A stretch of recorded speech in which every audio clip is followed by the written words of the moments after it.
A U.S. Navy aircraft carrier weighs over 100,000 tons. It costs $13.27 billion to build. It carries over 5,000 sailors, dozens of fighter jets, and enough strike power to reshape a conflict overnight. These men and women are some of the most trained, most disciplined, most battle-ready people on the planet. And yet, out there on the open ocean, far from any land, some of them have come face to face with things that no training manual ever covered. Things that left elite Navy pilots speechless. Things that were caught on military radar, infrared cameras, and witnessed by entire ship crews. Things the U.S. government kept classified for over a decade. What you are about to hear is not speculation. It is not theory. Every single event in this video is backed by official U.S. military records, congressional hearings, and first-hand testimony from active and retired Navy personnel. By the end of this video, you will understand exactly what aircraft carrier crews silently deal with, and why even the toughest sailors have described some of these moments as the most unsettling experiences of their entire military careers. Stay with us, because what happens first is something most people have never heard about.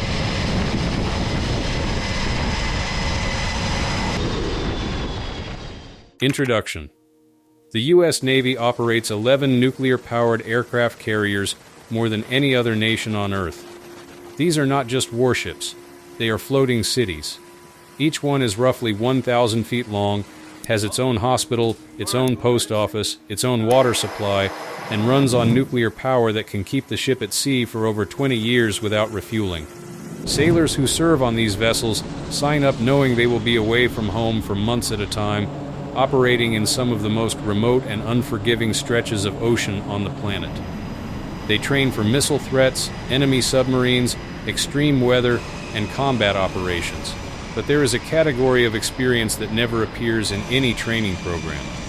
A category so unusual, so well documented, and so repeatedly confirmed by multiple branches of the U.S. military that in 2017, the New York Times broke the story wide open and the entire world stopped to pay attention.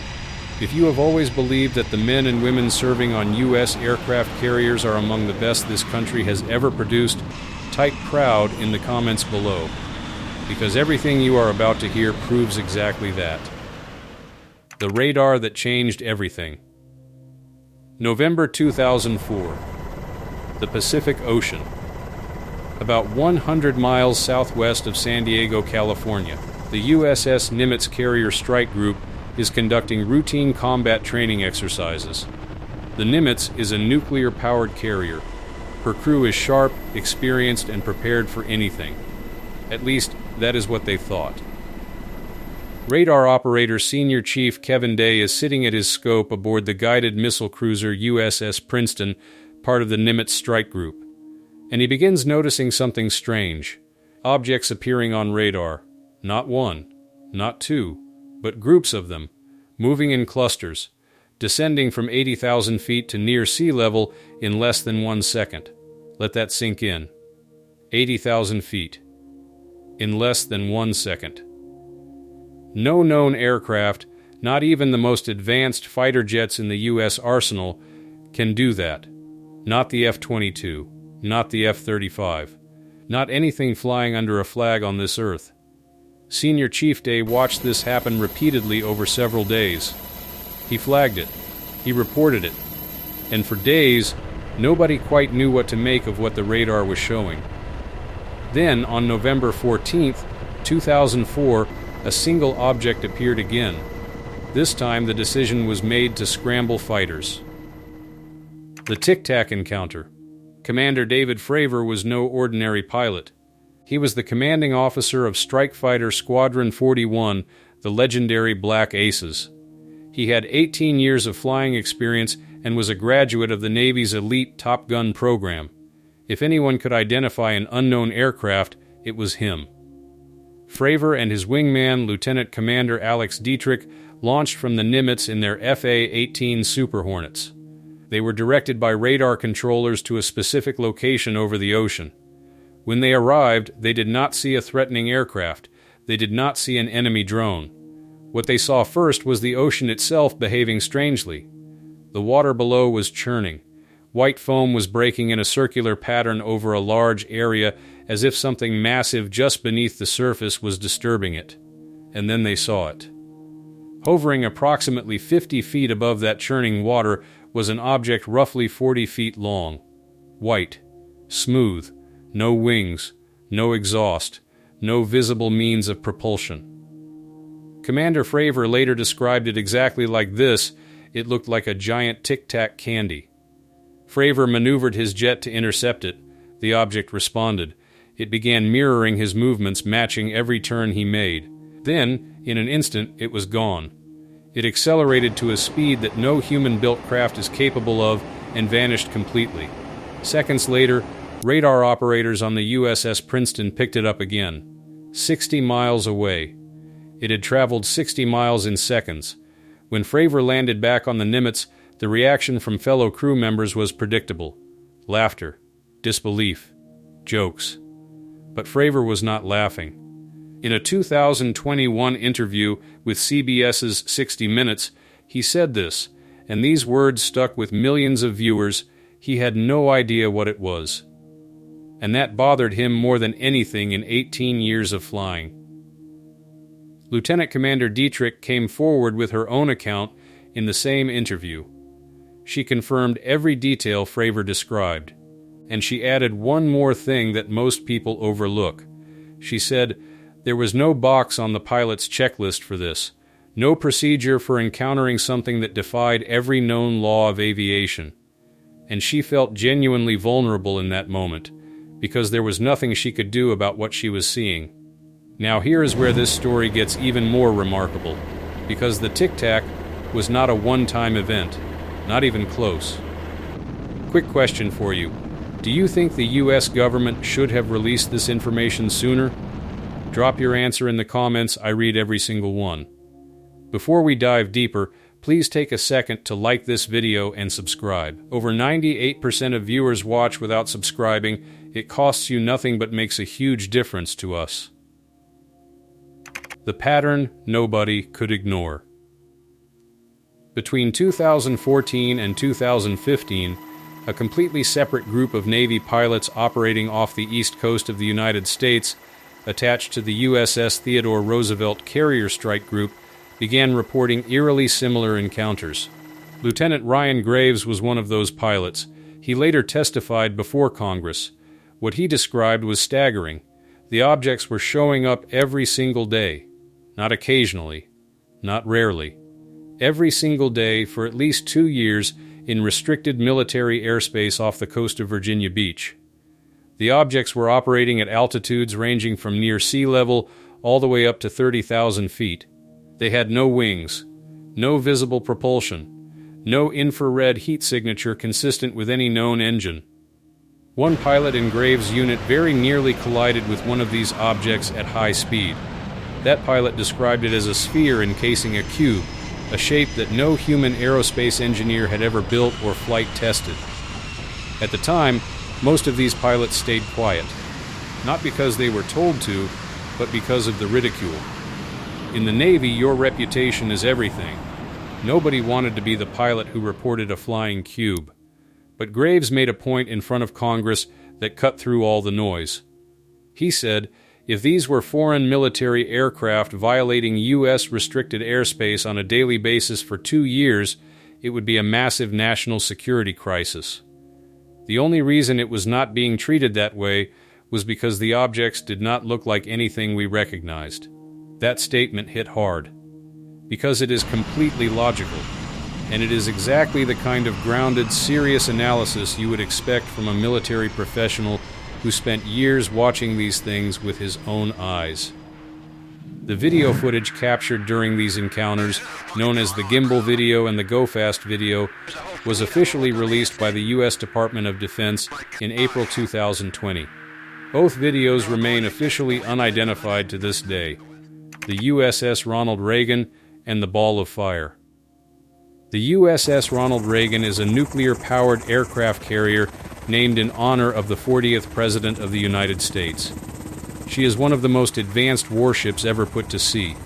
In 2004, the same year as the Nimitz encounter, the Reagan was allegedly shadowed for up to 4 hours by a large glowing object described by multiple crew members as a ball of fire. 3 separate eyewitnesses eventually came forward publicly. The object was approximately 40 feet in diameter. It did not behave like any aircraft, helicopter, or natural atmospheric phenomenon any of them had ever seen. Dozens of crew members reportedly witnessed it. Yet for years, this incident received almost no official attention. The USS Omaha and the object that entered the ocean. In July 2019, a U.S. Navy warship called the USS Omaha was operating off the coast of Southern California. What was captured that night by the ship's infrared camera is to many analysts the single most unsettling piece of footage in the entire collection of U.S. military UAP evidence. The video shows a spherical object, dark, smooth, and traveling at speed, moving across the screen. It then slows. And it enters the ocean. Not crashes, not falls. It enters the water in a controlled manner and disappears beneath the surface. A sailor who served aboard the USS Omaha, John Wiggins, came forward in 2023 to describe what the crew experienced that night. He said radar returns and thermal imaging documented multiple large circular objects operating around the ship for over an hour. The term the Pentagon now uses for objects that operate in both air and water is transmedium. That word, transmedium, did not exist in military vocabulary a decade ago. It exists now because of encounters like this. No nuclear submarine operates at the speeds and in the manner these objects moved. No known underwater vehicle comes close. The USS Omaha footage was officially confirmed as authentic Navy footage by Pentagon spokesperson Sue Goff in 2021. It remains unidentified. Congress, confirmation, and what the Pentagon actually said. For decades, anyone who reported a UAP encounter in the military risked career damage. The stigma was real, but something shifted dramatically between 2017 and 2023. The U.S. Senate Intelligence Committee mandated an official UAP report. The Pentagon established the UAP Task Force, and then in May 2022, the first U.S. congressional hearing on the subject in over 50 years was held publicly. Deputy Director of Naval Intelligence Scott Bray testified before the House Intelligence Committee. He confirmed that the U.S. military's database of UAP sightings had grown to over 400 documented incidents, up from 143 the year before. He confirmed that at least 11 of those incidents involved near-miss collisions between military aircraft and unidentified objects, and he confirmed that none of the objects in the database had been identified as of that hearing. Scientific analysis published by peer-reviewed researchers estimated that during the Nimitz encounter, the object being tracked demonstrated accelerations in the range of thousands of times the force of gravity. For context, a fighter pilot begins to lose consciousness at around 9 times the force of gravity. These objects were estimated to be operating at figures that no human body and no human-built airframe could survive. Commander Fravor himself testified under oath before Congress in 2023. He stated clearly that what he witnessed over the Pacific in 2004 represented technology far beyond anything the U.S. military possessed, and beyond anything any known nation possessed at that time. Before we wrap this up, here is one last question for you.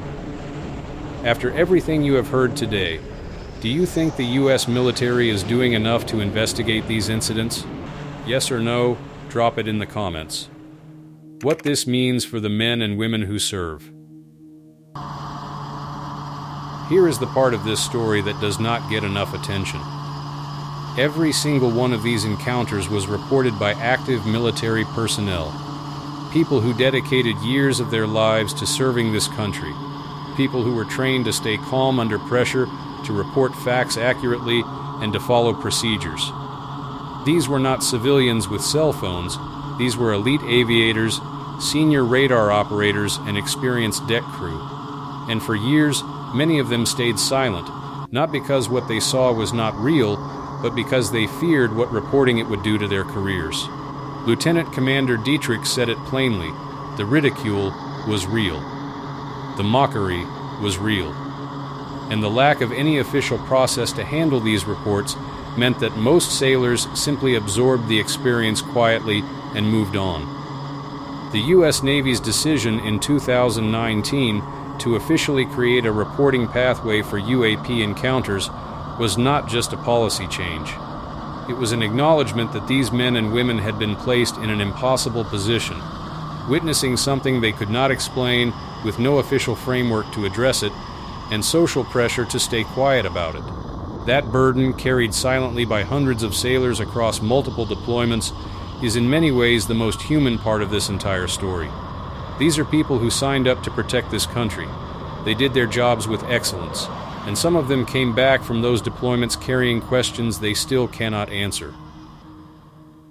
Conclusion: the U.S. Navy's aircraft carriers are among the greatest achievements in the history of human engineering.